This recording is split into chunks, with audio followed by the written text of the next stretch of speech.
SSC GD 2025 वाले बच्चों के लिए एक इंपॉर्टेंट मैसेज है, क्योंकि आप बादों को ऐसे लग रहा होगा अगर उनकी सिलेक्शन हो भी जाए तो या नहीं भी हुई है, किस वजह से वो रिजेक्ट हुए हैं, तो उनको कैसे पता चलेगा कि हम किस वजह से रिजेक्ट हुए हैं। तो एसएससी एक चीज तो देना चाहिए ना, सबूत, कि आपका फाइनल रिजल्ट में इस वजह से रिजल्ट नहीं आया, आप अनफिट थे मेडिकल में, किस चीज से अनफिट थे, या कोई बच्चा ऐसा है जो मेडिकल में अनफिट हुआ था बट बाद में रीमेडिकल में वो पास होके उसकी सिलेक्शन हो जाती है। ठीक है, वो एसएससी उसका एक मार्कशीट देता है जिसको लास्ट में एक फाइनल में डिप्लोमा जैसे टाइप होता है, मतलब वो एक सबूत होता है आपके पास कि हाँ मैंने पास किया। एसएससी वो अपनी वेबसाइट पे चढ़ाएगा, ध्यान रखना, वो अभी नहीं चढ़ाएगा, जैसे आपका रिजल्ट आ जाएगा, रिजल्ट आने के कुछ दिन बाद या 2-3 महीने बाद भी चढ़ा सकता है, मतलब रिजल्ट आने के बाद ही चढ़ाता है।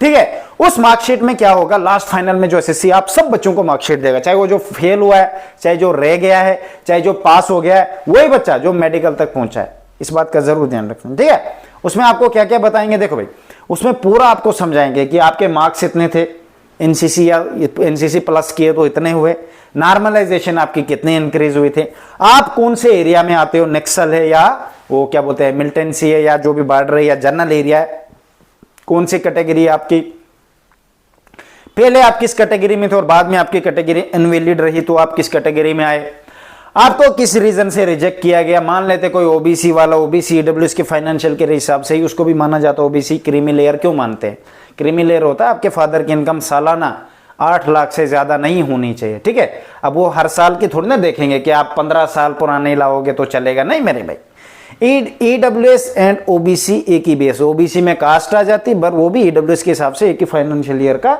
होना चाहिए। अब कोई बच्चा कह रहा नहीं मैंने तो 2022 का दिया, 23 का दिया, उसमें मैं कुछ नहीं कर सकता है। कुछ ऐसे बच्चे बीच में जिन्होंने 2 दिया, प्रेजेंट का भी दिया और पास्ट का भी दिया, तो वो उनको मैं मानता हूं वो सेफ है।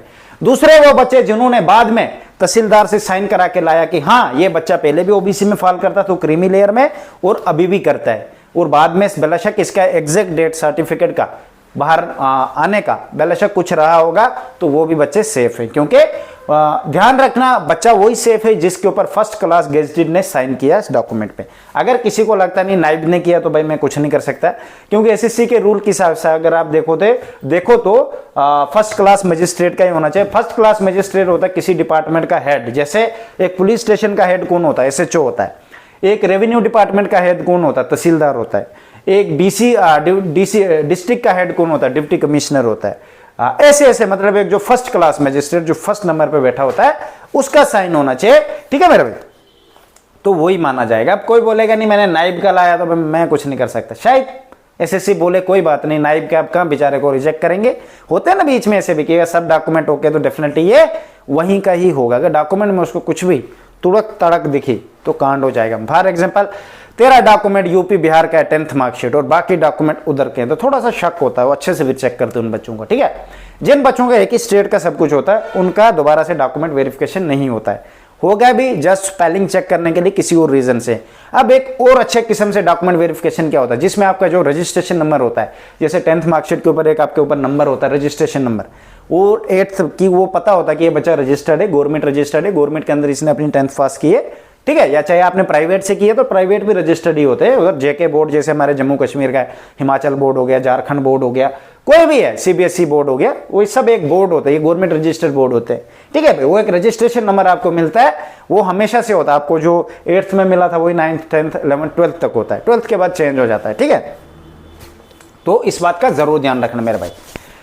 तो ये जरूरी रजिस्ट्रेशन तो चेक करते करते उनका करेंगे जिनका थोड़ा गड़बड़ दिखेगा, मतलब पॉसिबल ही नहीं है ये सब, वो डिपेंड एसएससी पे करता है, हम कुछ नहीं कर सकते। गड़बड़ी दिखी या ऐसे लगेगा कि बच्चा माइग्रेट हुआ एक स्टेट से दूसरी स्टेट, क्यों हुआ है, क्यों हुआ, इसके पीछे रीजन क्या है, क्या ये वहां पे रहता या नहीं रहता, फिर उससे पूरी वेरिफिकेशन करती है। वेरिफिकेशन करने के बाद जिस भी बच्चे का ये पाया जाता है कि उसने रजिस्ट्रेशन नंबर गलत दिया है उसको बैन कर देते हैं। तभी एसएससी ने, पहले तो बैन करते थे तो बच्चे क्या करते थे, दोबारा से किसी और नंबर से अपना अकाउंट खोल के फिर से अप्लाई कर देते थे तो हो जाता था। अब एसएससी ने क्या किया, आधार बेस, आपने सबने फॉर्म फिल किया होगा इस बार ओटीआर किया ना आप लोगों ने, फॉर्म में से भरा ही नहीं गया जब तक आपने ओटीआर फेस कर नहीं किया।